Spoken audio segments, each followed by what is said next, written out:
I'm what you need. You're watching my channel. All praise be to the Most High God. The Most High God comes first. Always, always the Most High God comes first. So we just want to make sure we put our salutes into our salute bins. I have low battery power, so I have to be somewhat careful with what I do right now as I talk to you guys concerning why uh, a little bit more on why Tszyu lost the fight he did lose to uh, Murtazaliev. Okay, background. Um, so I want to get into that a little bit, but before I do so, uh, if you like this channel, don't forget you can like, share, subscribe, and you also can donate via PayPal. This channel is also brought to you by the products that you see in the background there, LIVE products. And I just want to share with you guys a little bit on these LIVE line of products. So we have a drinking line of products, and we also have a cleaning line of products. I'm just putting them together here so you can see both of them. Okay. And in terms of the drinking line, these are natural fruit juices. You have here orange, sorrel, this is lime. Or actually, that's grapefruit, I believe. That's grapefruit. And this here is, what does it say? Oh no, this is grapefruit. This is grapefruit. This is lime. And then you have Morby here, and you also have fruit punch. And these are all natural, no preservatives in them.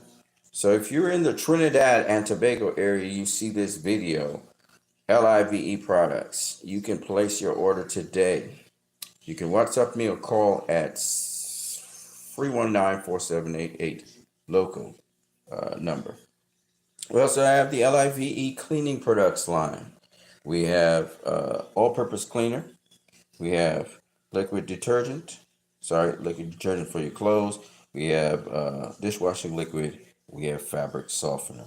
LIVE, live now. We're live now.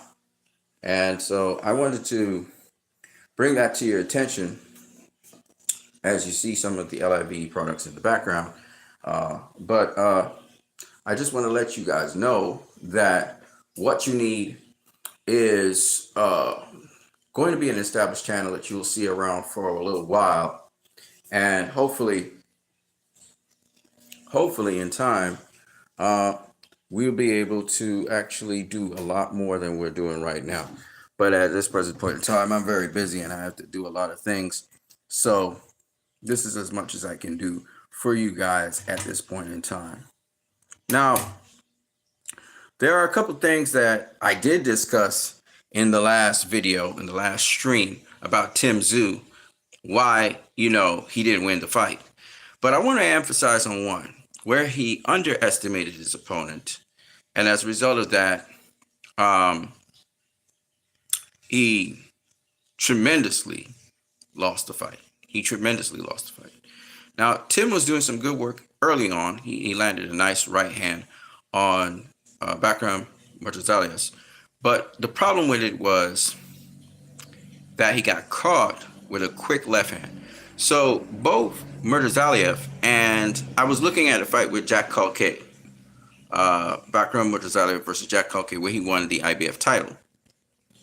And what I noticed was that Murtazaliev, just like Ryan Garcia, they have a quick left hook. So they'll throw a quick left hook off of your lead right hand. So if you ever throw a lead right hand, that left hook comes out of nowhere and they throw it very quickly. Now, Jack Culkay took evasive measures and he dipped under the left hand. So he was able to get underneath Murtazaliev's shots. And Culkay fought a very good fight. It's just that he was old. He ran out of some steam. He was actually walking down Murtazaliev. He was beating him up. He was pressure fighting him. He was getting him in corners. Culkay is a very good fighter. But because he ran out of steam, and also Murtazaliev straightened up much of his shots. So he was hooking, throwing a lot of looping shots, and then he changed it up and he started throwing straight shots. He started using his jab, started using his reach, and he was catching Culkay. But Culkay was slowing down as well. And he was able to stop Culkay in the 11th round of that fight. But Koke was doing great work throughout the fight. He just couldn't maintain it because he was so old. Koke, of course, is a veteran of the sport, and this was his last chance at world title. After that, Koke retired, as you guys know. So, um, Murtazaliev, he's got skills. Don't get me wrong, but Koke was able to do to Murtazaliev what I think Terence Crawford would do to him, what I think any top tier fighter would do to him.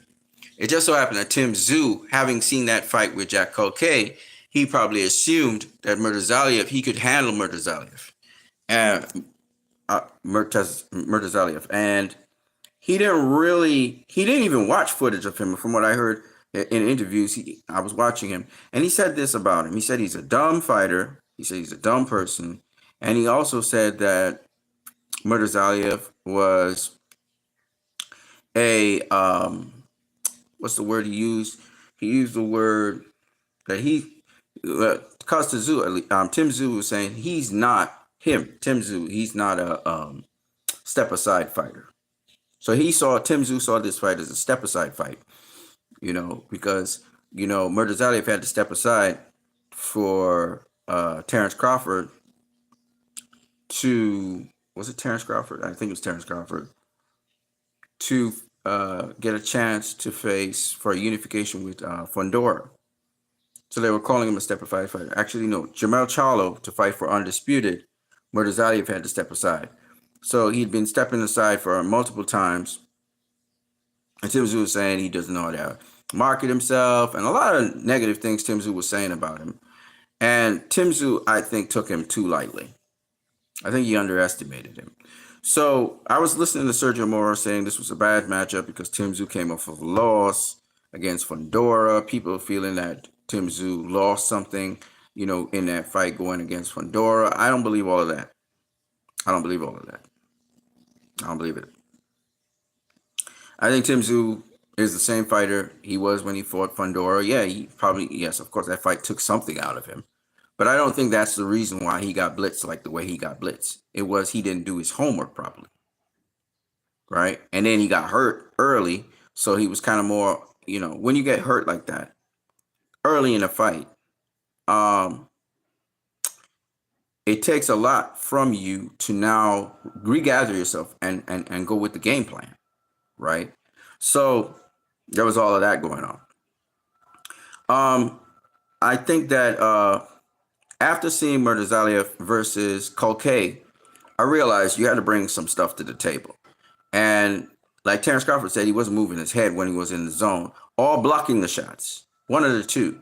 And if you watch a Jack Koke fight Murtazaliev, you got to keep your guard up because his hooks are coming. He throws hooks. He not only throws long shots, but Murtazaliev mostly likes to fight in the pocket. Right? Even though he's a long fighter and he has a long jab and he has reach and height advantages, he doesn't really box around the ring. He likes to fight. He likes to mix it up. And I think Tim made a mistake in keeping his defense down.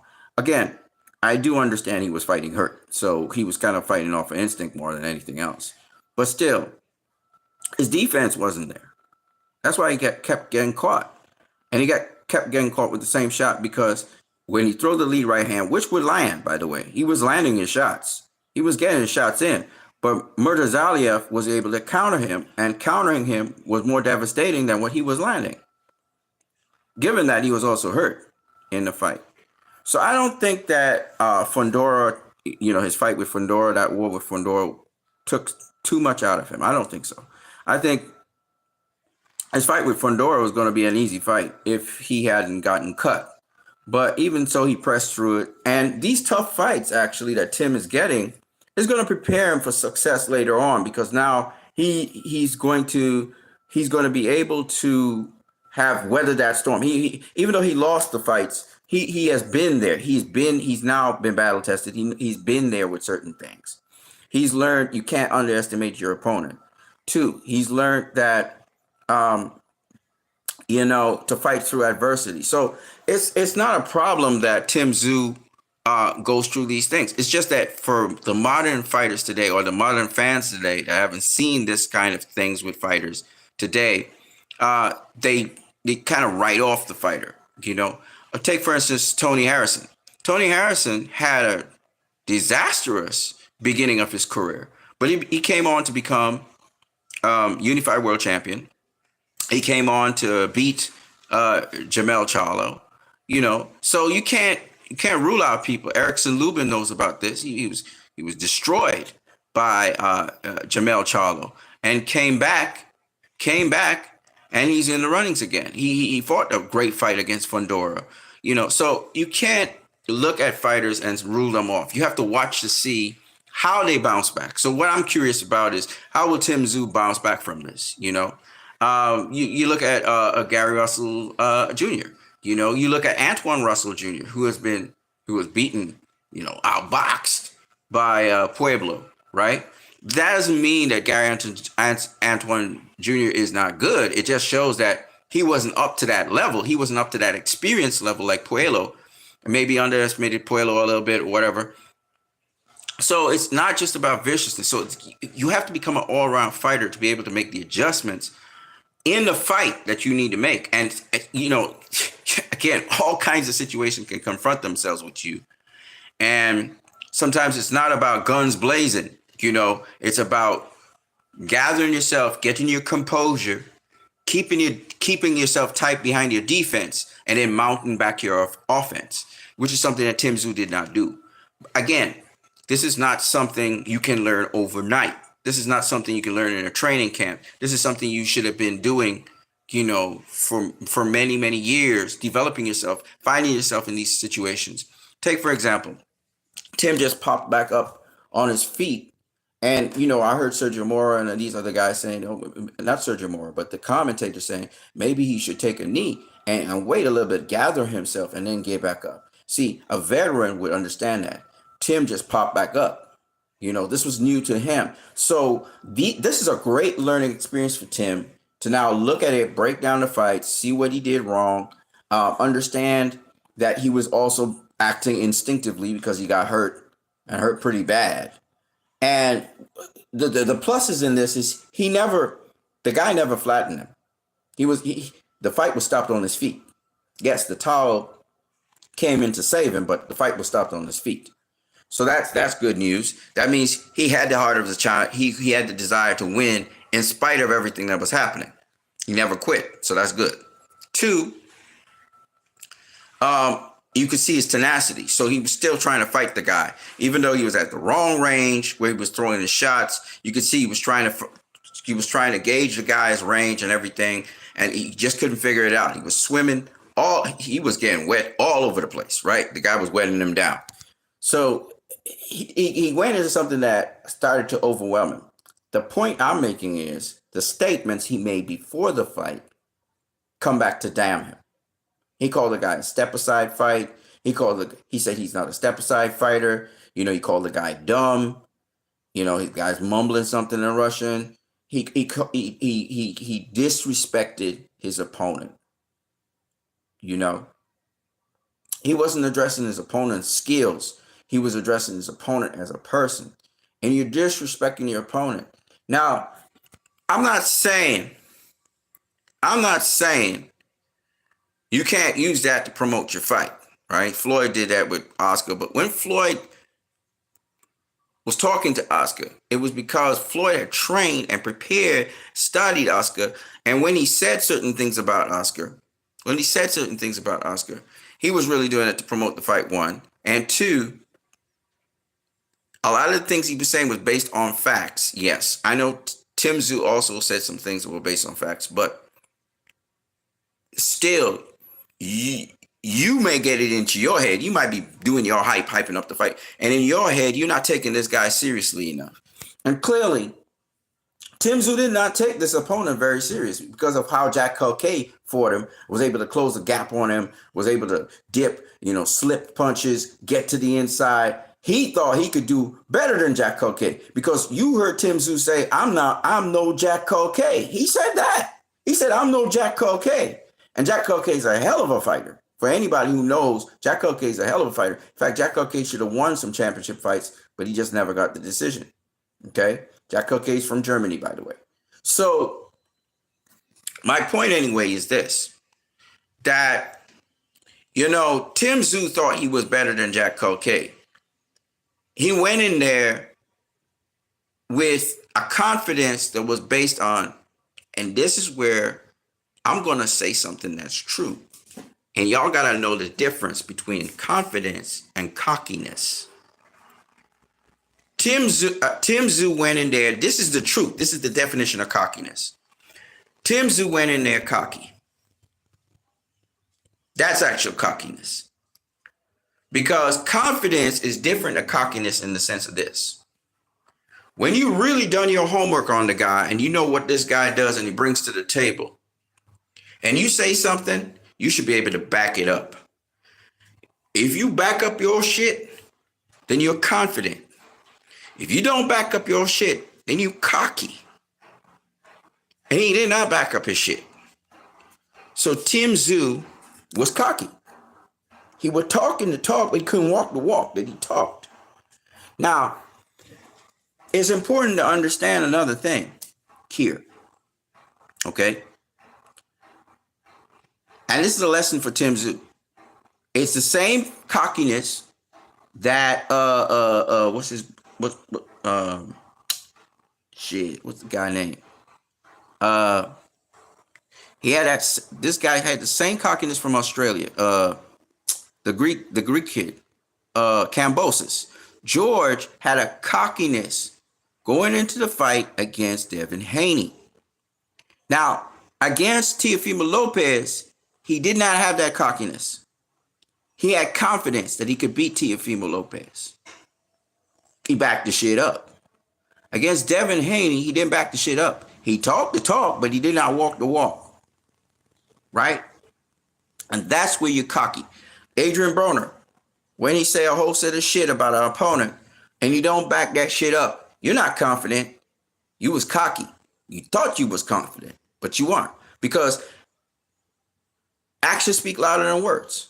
You can say all kinds of shit. You can shit talk all kinds of shit talk. But if you back that shit up, you was confident. But if you didn't back that shit up, you was cocky. Yeah? So when we look at what happened with Tszyu, he was cocky. He thought he knew what was in front of him. He didn't even watch footage of the guy, right? He thought he knew what was in front of him. He thought he knew this guy was easy work. That's what he thought. And he got a rude awakening when that guy caught him with the left hook. The first left hook he caught him with, he was throwing a left hook as well. It looked like he was off center line. He threw the right hand. He was coming back with the left hook. He caught him with the right hand too. He caught him with the right hand. So it's like food. Ah, yeah, money in the bank. And he tried to turn around and catch him with the left hook. And what happened? He got caught with a left hook too. And the guy's strong.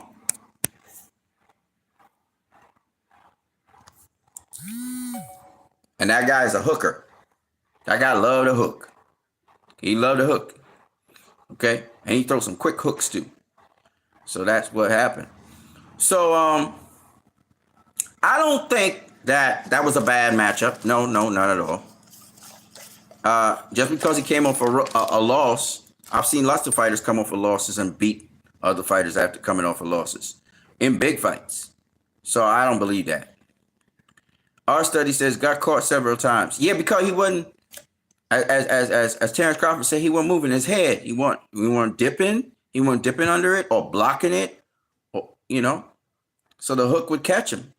Just like Devin Haney versus Ryan Garcia. He went into autopilot mode and started dogging him, and he got caught with the left hook all the time. Devin Haney don't get caught with left hooks. Devin Haney don't get caught with left hooks just like that. He would slip under it. He would roll under it. He'll cater for the left hook. We've seen it against Kambosos. We've seen it against Lomachenko. The straight left catches him, right? On occasion, with your skill. Devin Haney don't get hit with left hooks. But again, you're underestimating the guy. Devin Haney went in there thinking that Ryan Garcia, I'm going to kill him. I'm going to destroy him. Underestimate the guy. That's what will happen. Right? And that's the same thing Tszyu did. And out here in boxing, at this level, there's no room for error like that. Our study says, some say that lists set due back 2 years of career ending. Your thoughts? No, it didn't. I don't know how long it set him back. You have to see what happens in his next fight. Cause he wanted the big fights. So he went to America. He was coming to America to get these big fights. He was trying to go to the next level. By the way, our study, if you can smash the like button, that would be nice. But I do think this is what I think. I think that he had planned ahead, and like Manny Pacquiao with Juan Marquez, you got somebody in front of you. You should be laser focused on that. Everything else doesn't matter. They asked Tim Tszyu questions about other guys in the future and all this shit, and he's talking about that. And I'm like, you looking past the guy in front of you. You looking past the guy in front of you. Like he's not a problem. You know, he's easy work. No, you can't do that in boxing. You had to once the fight is made, the guy that you're dealing with is the guy in front of you. Floyd Mayweather said that. All the other fighters, you know, lots of fighters talk about that. You can't look past the guy in front. The great Manny Pacquiao. You had close fights with Juan Marquez. You got your nemesis in front of you, but you studying about Floyd Mayweather and you talking about him and calling him out. You're not focused. And Terrence Crawford said that. He said Tim Tszyu was not focused on it. Now, if Terrence Crawford was to fight Bakram Murtazaliev, I'm telling you right now, he'd destroy him. Right? Bakram Murtazaliev, from what I seen Jack K handle that dude. He handled him, and he handled him handily. He was just old, so, you know, he ran out of steam and shit. Could Tim Tszyu have handled him? I think Tim Tszyu could have handled him with those straight right hands. Straight right hand, roll out to the side, blast him on the weak side, make him turn, beat his ass up. I've seen Tim Tszyu do it with fighters who are more unorthodox and fighters who have all kinds of weird things going on. Tim Tszyu could have done it, but he underestimated the guy, and he stood in front of him. He stood flat-footed in front of him, trying to tangle with this dude. Trying to bring the fight. Trying to say, I got more balls than you. I can beat you up. I can take more punches than you. That's bullshit. You don't fight like that. Of course, he was hurt. All right. Devin Haney was hurt as well. And when you're fighting hurt, you know, we see what the dog is in you. But you can't just be dog. You got to be a smart dog. And to be a smart dog, it means it's got to be in your DNA. Got to be in your muscle memory. Meaning you should have had to encounter a situation like that where you're fighting hurt. In sparring. But when you fight hurt, what do? You regroup, which means you need to buy time. So we ain't going to be doing a whole set of offensive shit. No, fuck no. No, we going to tighten up. Look at Dmitry Bivol. Look at Artur Beterbiev. When they got hurt, what did? They tighten up. They tighten up their guard. They tighten up their defense. He got through my defense. I need to tighten up my defense before I can launch on my offense. You know? So it's that. And that should be instinctive. Like, that's something you should just naturally do. You have to think about it, you know, and that's not what these guys do, you know? So that's why he got blasted out of there like that. But I think it's more mental than it is physical. I think Tim would have beaten him. All you got to do with this dude, all right? And the same thing with Ryan. I don't want to talk the game plan how to beat Ryan because I know how to beat Ryan. But with the game plan how to beat Murtazaliev, man, you keep your defense tight. He is the longer guy. So if you try to pull out, he's going to catch you. So you can't go straight back. You got to go off on an angle.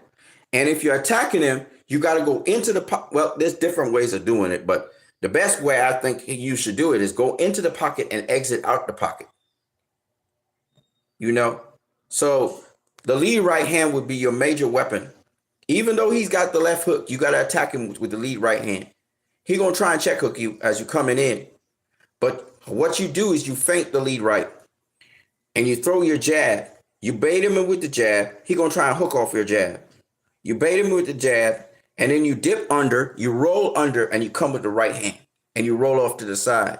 See, there's something called roll in, roll out. You know, if you might have to stand on the outside of the range and roll in, roll out. You know what I'm saying? And that's the way how things go. Now, a lot of people out here in boxing land,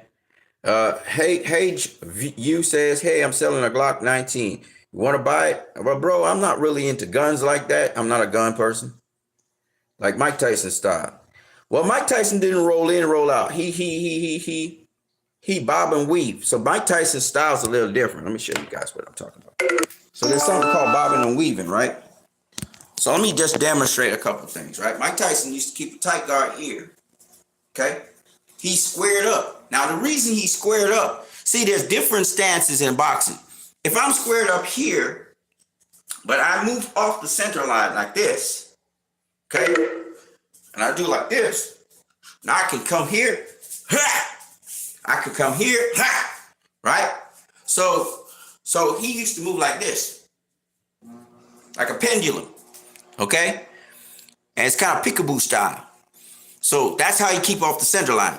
And then he would either shift to the side and hit you here with a shot, or he may shift to the side here and rip it here and then up top, okay? So you got to understand what it is you're looking at.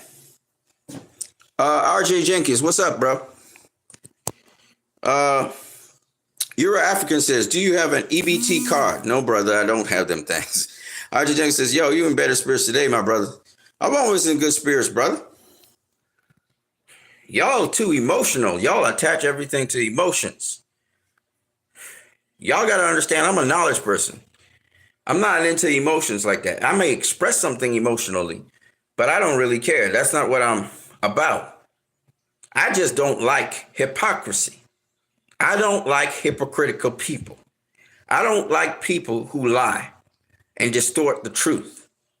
That is what I don't like. I don't appreciate it. Okay? Right now we having wars going on, and the propaganda in the West is shit. We have poor people being exploited and being murdered and killed. And then we got these rich, elite, white supremacists conducting genocide. And the narrative is, oh, we need to care about the white supremacists. Fuck y'all. Fuck y'all. I want you to understand what I'm saying. The same attitude, when you cover up something, when you lie, when you're not true to yourself and you lie to other people, you are conducting yourself in the same spirit as those kinds of people. It's very serious. So when you see me going on and on and on, it's because I pick up the spirit of people. I don't like it. I'm a spiritual person. I can pick up what you can't fuck with me. You can't fool me. I'm not that dude. R-Study, do you like Tyson beat Jake Paul? Right. So I'm not really into that fight. That fight's like an exhibition fight. It's a fun fight. It's for you guys, fans, to be entertained. You know, it's an imaginative fight. What if Mike Tyson faced Jake Paul? That's the kind of fight that you guys are going to get.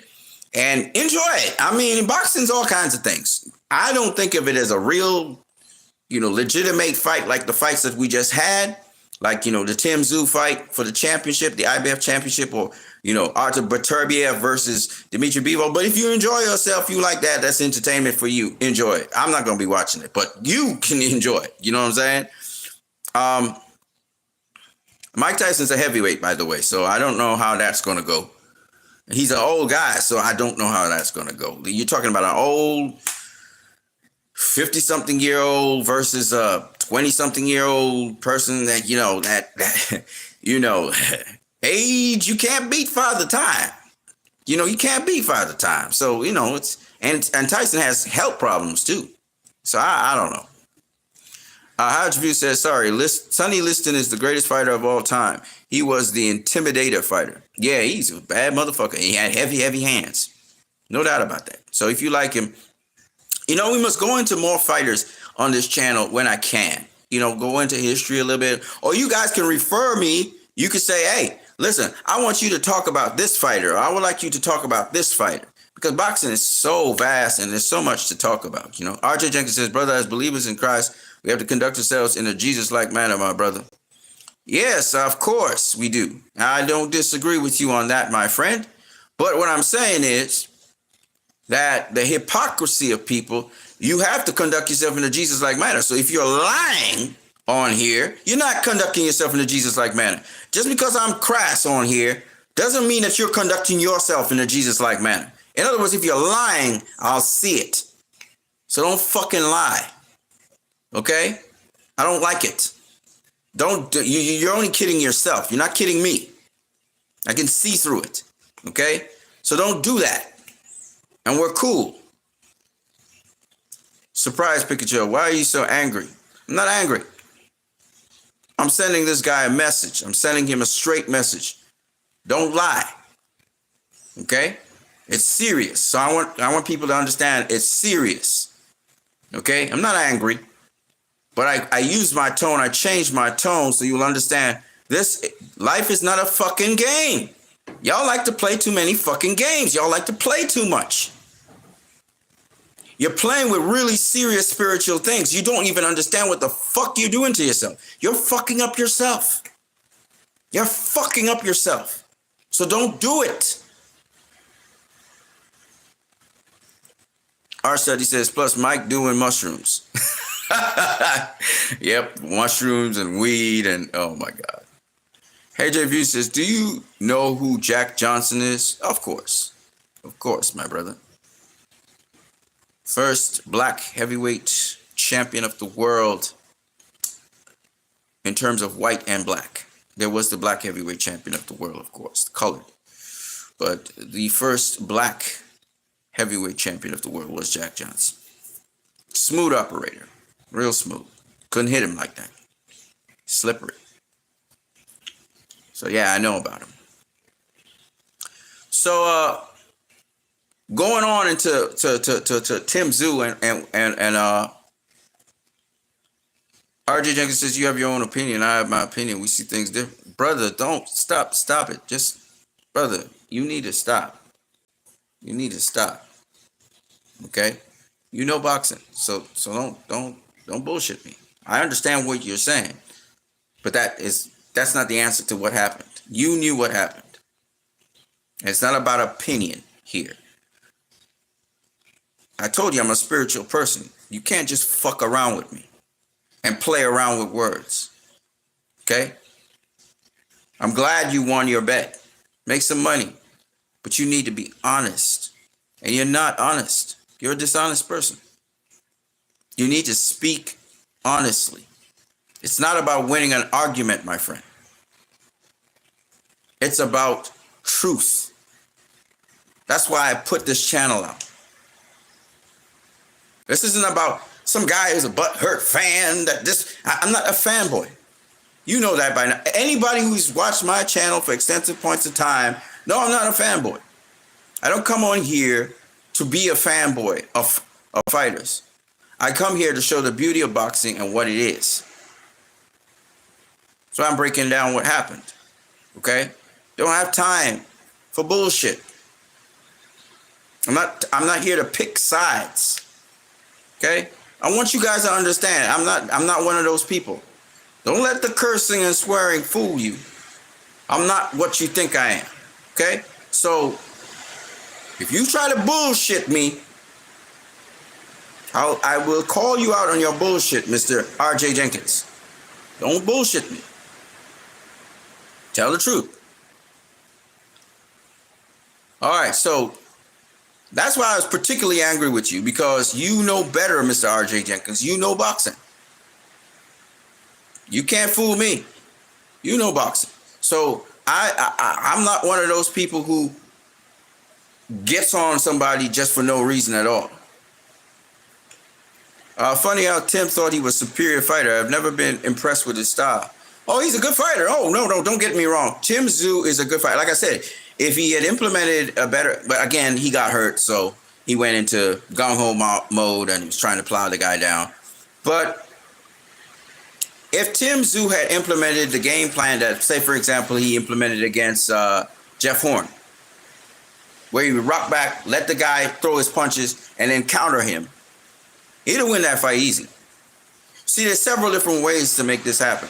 But Tim needed to keep his composure and watch to see what was in front of him and what was being presented to him. He did not do that. After he got hurt, he went gung-ho. You can't do that in boxing. Boxing's a thinking man's sport. You know, you got to see it. And even when you see it, You got to make sure that you protect yourself at all times. You know, KP from KC, facts. And he just, again, he underestimated the guy, so he thought, you know, and that's what happened. You know, I'm not saying he's a better boxer than the guy, but I think I can see a way how he would beat the guy. Let's put it that way, right? So, our study says, do you think the Russian is a better fighter than Tim? Well, he proved it in the ring. He beat him. He stopped him. He stopped him, right? So, facts are facts. He's the better fighter. That night, he was the better fighter in the ring. Period. You know? That night. That's facts. That's not... If you beat somebody, you got to be the better fighter. You get what I'm saying? It's not more skilled fighter, not smarter fighter, not all of that. Just you're the better fighter because you proved it. It's now documented in history, right? You beat the guy. Hands down. Clearly. So you can't now, you know, but what I'm saying is that Tszyu has a lot more abilities that he sort of did not utilize at all in that fight. So what you saw with Tszyu and what you saw of him wasn't his full potential. That's what I'm saying. I'm not taking anything away from Bakram Murtazaliev. Murtazaliev did a great job. He did a great job. He did what he was supposed to do. And he got him up on out of there. And he got good power, too. He got good power, good timing, great timing. You know, it was perfect for him. I mean, the fight was, Tszyu played right into his hands. You know, bread and butter. You know, and Tszyu did not have respect for the fighter. And because you didn't have the respect, you played into his hands. RJ Jenkins says the Russian called out Crawford. Crawford would outsmart the Russian. Oh, I believe Terrence Crawford would not take Bakram lightly at all. And as a result of that, I see Crawford absolutely winning that fight. Making it look easier than it's supposed to look, but I see him absolutely winning that fight. You know, and if Bakram gets gun shy and he starts to get defensive, because I saw Jack Culcay walk down Bakram. I saw him walk him down, was beating his ass up, you know, almost stopped him. So if Jack Culcay could do that to him, you know, Tszyu was thinking, well, I could do more. You know, and Terrence Crawford, I do believe Terrence Crawford could get him out of there, stop him. I think Terrence would stop him if he doesn't go on his defense and try to survive and kind of box differently, maybe box Terrence. But I don't think Bakram, I don't think he has the boxing IQ to really box Terrence and keep him at bay. I don't think that will happen, you know. So that's why Tszyu thought this guy was easy work, because of the fight with Jack Culcay. He was thinking, I can do better than Jack. And he even said it. I said, I'm no Jack Culcay, right? So he clearly underestimated Bakram. I think that's a major reason why he got blown out of there. And that's a lesson to all the boxers out there. That's a lesson to all the people out there. Do not underestimate anyone in this game. A guy could have lost 12 fights in a row, 20 fights in a row. He's coming to fight you. You cannot underestimate him. You have to look in the ring. You have to see what it is he's bringing. You got to keep your eyes. You got to have good eyes to see what's going on. You're staying behind your defense and you're watching because, bro, you just never know. Man might be fully motivated. Might give you a hell of a fight that you wasn't expecting, right? It happens. Buster Douglas versus Mike Tyson. And Buster was a good fighter. But nobody expected Buster Douglas to knock out Mike Tyson. Nobody. So take no one in this business for granted. Respect all fighters in that respect. Train your ass off. Mentally, you're going in there not anticipating anything. You're going in there to see what it is you got to deal with and then make adjustments to that. That's what boxing is. That's why you hear Terrence Crawford say, you know what they say, is he going to be the toughest opponent? You think he's tough? You think he punches hard? He said, well, we have to see. We're going to have to wait and see. We're going to see what he presents in the ring to me, and then I will know what I'll be able to answer your questions afterwards. Tim didn't know what the fuck he was doing. Tim talking past this dude, like this dude is no, and talking about he a dumb fighter and all these things. Look, can't be doing that. Because you got to get in the ring with that guy. And you got to see what it is he really about. You know, and even if something works, you know, you still got to keep watching. You got to be, you know, aware, defensively responsible. You know what I'm saying? So lessons learned. Hopefully Tim learned that lesson. That's a hard lesson to learn, but it's a learn. I mean, because he took some damage. He took some serious damage to the head, right? So that hopefully is a lesson learned. And it's a harsh lesson to learn, but hopefully he ain't going to make that mistake again. Hold on one second. I got to come back. I'll be right back, people.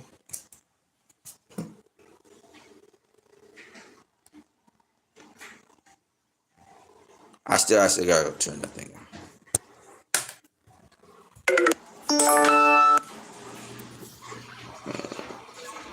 Ooh. Still going to turn you on. Wobbly, wobbly. I think the Russian would stop the WBC champion. Fundora? Yeah, possible. That's possible. I don't know. He got long reach like Fundora. He a long, big guy. They both would. It would be a hell of a fight. I'll tell you that. Funny how Tim didn't know what hit him. Well, bro, I mean, I'm not going to change places with him. No, you understand. I like boxing and all of that, but I don't want to get hit in the head like that. That's some shit right there, but I got to get hit in the head. I'm an old guy. Shit, I'm telling you right now, I would have quit already. I probably would have quit. I probably would have quit. But then again, I'm not into that. I'm not getting hit repeatedly in the head all the time. So Tim repeatedly gets hit in the head. If you're in boxing and sparring, whatever, you're gonna get hit in the head. You know, maybe not as hard as Tim did, but that's some shit right there. Yeah, he got some damage. But you know, I think probably he being hit harder. This is not the first time he probably get hit like that. So it's just you know, it does take a little toll on you. But you know, Timothy Bradley, he's doing okay. He talk a little shit every now and then, but he okay, and he got hit in the head a couple times, majorly. Remember the Provodnikov fight? he got you know. So you know, I'm gonna be right back with you guys, but I gotta go do something and come back, and then we'll talk a little bit more about not just this, but one more thing I want to talk about in boxing. Which has to do with it has to do with um, upcoming fights and stuff. So there is a fight that's upcoming that I really want to talk. I'm pretty excited about it, so I'm gonna talk to you guys about it. You guys know which one I'm talking about? It's upcoming though. I'm gonna talk about it in a second. Let me just put this down here for a second. Let me see if I can press this phone down somewhere. I'm streaming on a phone, obviously. I only got 5%.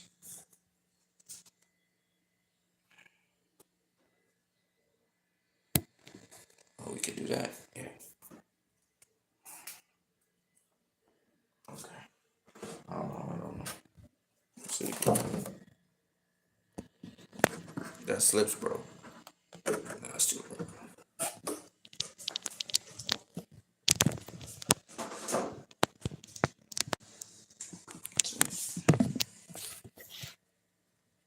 Still slide. Just want to go do this thing and come back. I don't know. It's still gonna slide.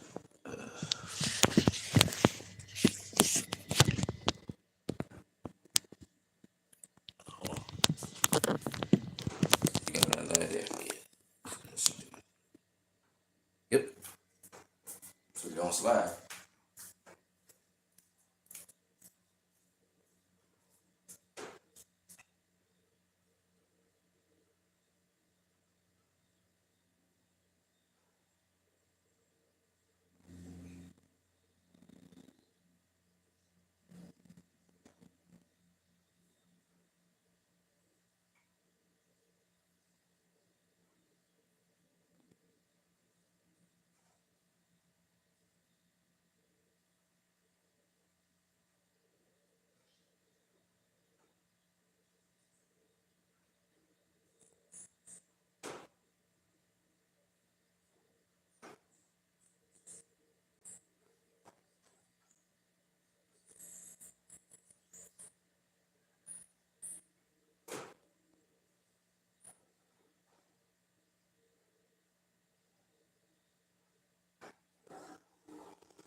Okay.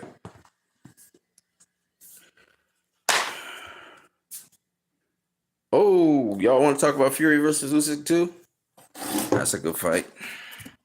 That's a good fight. I don't know what Fury could do different, but that's a good fight. I think Fury needs to fight more aggressive against Usyk.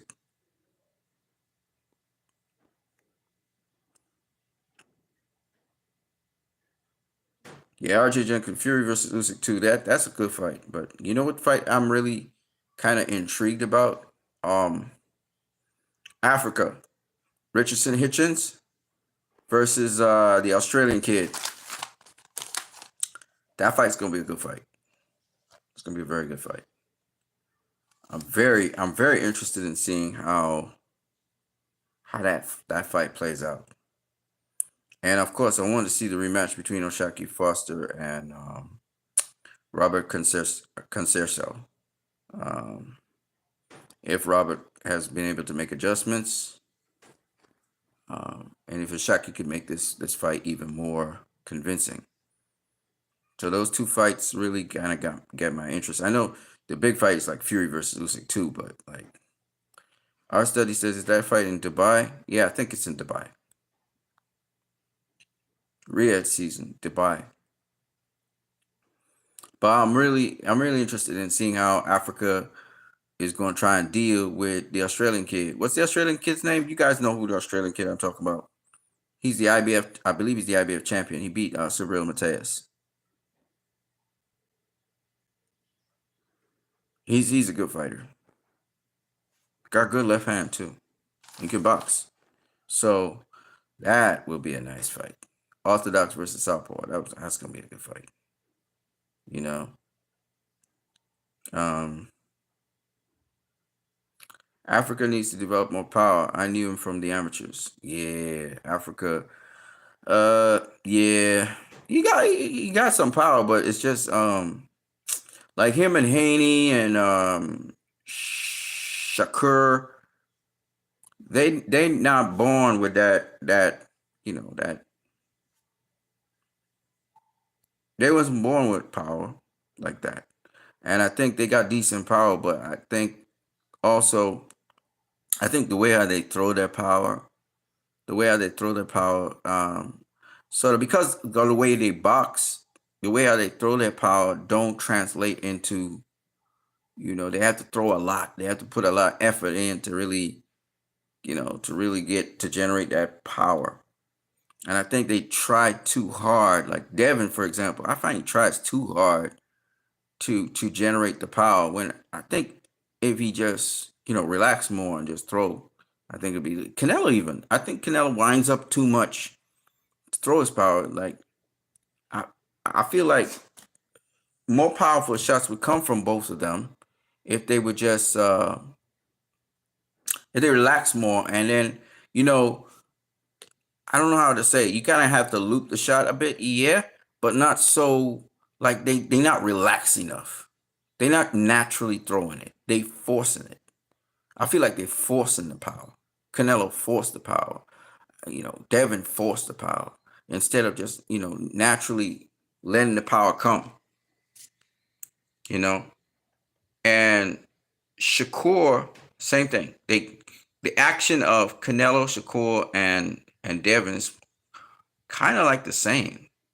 They got this snappy action, you know, and you got to kind of what's the word I'm looking for? You gotta kind of like delay it, sort of like Africa was afraid to face Mateus. I think because he said something about the dehydration. You had to dehydrate too much, but here he is fighting. What's the Australian kid's name? People, what's the Australian kid's name? I can't remember the kid's name for nothing. Hey, he's fighting the same Australian kid for the IBF title. This is crazy, you know. So I don't know, man. We're gonna see. We're gonna see what happens with that. But I think that that's a good fight. The Australian kid, he got some pop too. He got a little power. So it's gonna be interesting. Because it's gonna be a skill fight, until the Australian kid, starts to close distance on Africa. Because Africa is gonna have his hands full. I mean, if you didn't want to face Mateus, and the Australian kid came through and comprehensively outboxed Mateus, and tagged him up and shit, made him look like an amateur. Just imagine, is his name Catriel? The Australian kid? No. Catriel? Not. No. It's hold on one second, I'm gonna tell you. Just hold on one second. It's Liam Parrow. Liam Parrow, he beat Love. Montana Love. Remember he stopped Montana Love? I think did they have a rematch? I think they had a rematch too, and he beat him again. No, I'm wrong. He beat Montana Love, and then he beat Subriel Mateus. He's really good. Southpaw. Liam Parrow. Small little guy too. He's small compared to the other guys, but he a bad boy. And Richardson Hitchens should have the reach and height advantage on him, so Parrow will have to close the distance on him. But I have a feeling that Parrow having that championship experience and that confidence, and Parrow don't really talk that much. Parrow, he let his hands do the talking in the ring. He just prepped for the guy. So RJ Jenkins says he will destroy Africa. I don't know. I'm very curious to see the fight. I really don't know. They both can box, and Africa's not a guy that just he gonna just get blown out like that and get knocked out. I don't see Africa. Africa can box. The Sunman Receipt says, how can a blind person recognize a black person? Okay. RJ Jenkins says he will walk through Africa's power, but again, you know how this go. Boxing's not just about power. I mean, if I use something to disrupt you, you can't just walk through shit. You know what I'm saying? You still got something you got to get past. So you know how it goes, RJ Jenkins. It's not just about power. Everything's not just about power. Everybody talk about this power thing. Yeah, but I mean, we talk about the lead hand all the time. The lead hand can do all kinds of things. Okay. Bivol ain't that guy that had that earthquaking power. We didn't see Beterbiev walking through him. Right? And Beterbiev was taking the shots pretty good, more or less. Right? It's about timing. Everything's about timing in boxing. And we all know this. Right? And we've seen it. We've seen it with Floyd. We've seen it with and Floyd was a power puncher once upon a time, but still, the timing is when you hit a guy. It's what you're doing when the guy comes through. That's why I said defense is a really important thing in boxing. If you got defense, the sky's the limit for what you could do because it opens up your offense. And defense is not just using your feet. It's not just blocking punches. It's a lot more than that. You can be conducting an offense and at the same time you're defensive. You have a defense there in that offense. So that's why I said, it's your knowledge of boxing is what you know. I mean, I can throw a jab and you're not going to hit me. Just even when I'm throwing my jab, you can't hit me because I ensure that I position myself behind the type of jab that I threw, because it's the type of jab I threw, that you're not going to hit me. And it incorporates everything, right? It incorporates your feet, your footwork. It incorporates your body positioning. It incorporates when you throw your jab. It incorporates why you're doing what you're doing. So there's a lot of little variables. Now, I'm saying all of this, but of course, that don't matter in the ring. Like, I'm just breaking it down right now. And this is the drills and the stuff that you learn. But of course, in real time, you're not thinking all of that. That's just instinctive. You're doing what you're doing, and that's that. But I'm just explaining it to people because a lot of people do not understand that there's a lot more going on than you think is going on. And there's a reason why this guy's making this guy look the way he's looking, And so that's what that's what I'm there for. So that's why, lots of people, including I think yourself, said that Murtazaliev was just going to walk through Bevo because he ain't got nothing to keep him honest. And that's not true. It wasn't true. Right. And Bevo's game plan was, what it was. A lot of people said, Pacquiao's going to walk through Floyd. Right? He was going to walk through Floyd. Didn't happen. Why? Why didn't he was not able to walk through Floyd? For several different reasons, but you have to be able to, and that's the thing with fighters.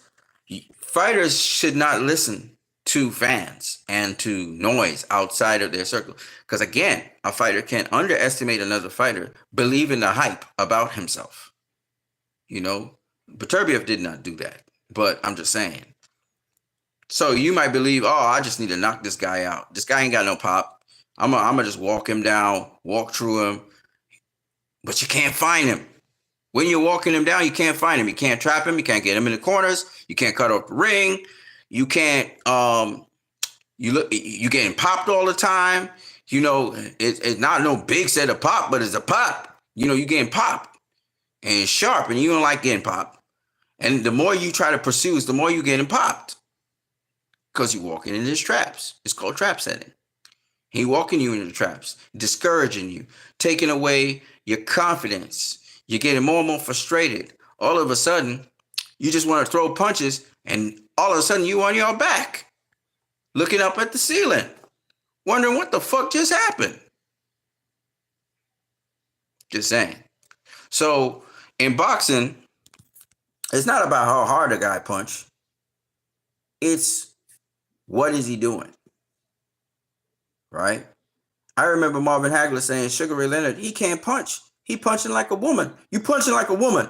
You punching like a woman. He told him that. He said, come fight me. Leonard just boxed his ass off. He boxed his ass off. Right? You can overwhelm a fighter by just throwing flurries. Whole bunch of flurries. Can't see shit. He can't see you because you only see in his hands. He don't know where you are because you're pivoting at the same time. It burns a lot of energy. So you have to pace yourself. But I'm saying there's many different ways for so-called feather-fisted fighters. Sean Porter was a feather-fisted fighter. Sean Porter, well, I won't say feather-fisted, but what I mean is he had a low knockout ratio, right? He was a terror. Knocked out Andre Berto. Knocked out Paulie Malignaggi.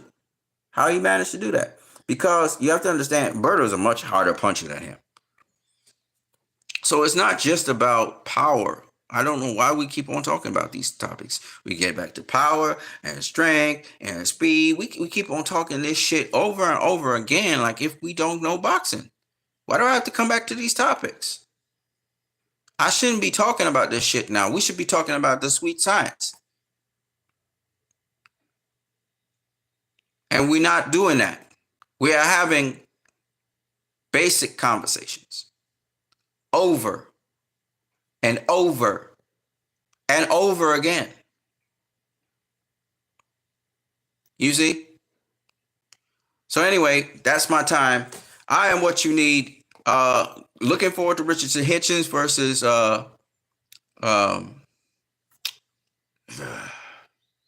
Liam Parrow. I'm looking forward to that. That's a good fight. I would love to see how that matchup happens because I'm not really sure how it would happen because both guys, I know Richardson Hitchens is a master boxer. I'm not sure about Liam. I'm sure about Liam Parrow. He's more proven than Richardson Hitchens. So I would like to see how that pans out. Parrow got power though. He got that left hand. Richardson Hitchens got to watch out for that straight left hand. So he knows he has to look out for that. Parrow, he throws some right hooks. He has a nice, decent right jab as well. So it's going to be an interesting fight, and we're going to see who wins because I'm not sure who will win in that fight. That's a matchup I was looking forward to, something like that. I was always saying Richardson should be Liam Farrell or Devin Haney, boxer versus boxer. I would love to see that, Shakur Stevenson. So we're going to find out because there's a lot of knowledge in there in that ring. That fight's going to be high level chess, but fast speed chess. You know what I mean? So I'm looking forward to seeing that fight and see who wins at the end of it. Parra's an excellent boxer, got a lot of confidence. He's probably gonna take his game to the next level because of having championship experience like that. So I wouldn't be surprised if most of you guys favor Parra, but I don't rule out Africa. Africa is not, and especially with the experience he got from the Argentinian kid, he should be able to now make adjustments to relentless pressure and calculated pressure and unorthodox pressure. So he's going to be a better fighter because of that fight with the Argentinian fighter. So we're looking to see, what Africa going to bring to the table, and if he can beat Liam Farrell or if he can't. I'm really curious about this fight. It's going to be a good fight though. I can guarantee you that. So that's what I got for you guys. I'm what you need.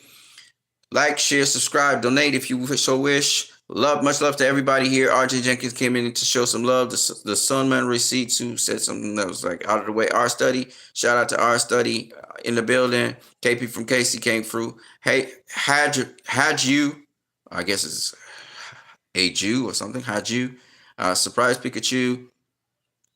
Who else we got here? Euro African came through. Shout out to all y'all guys, man, for supporting the channel. I'm gonna catch you guys later. I'm what you need. I'm out. Peace.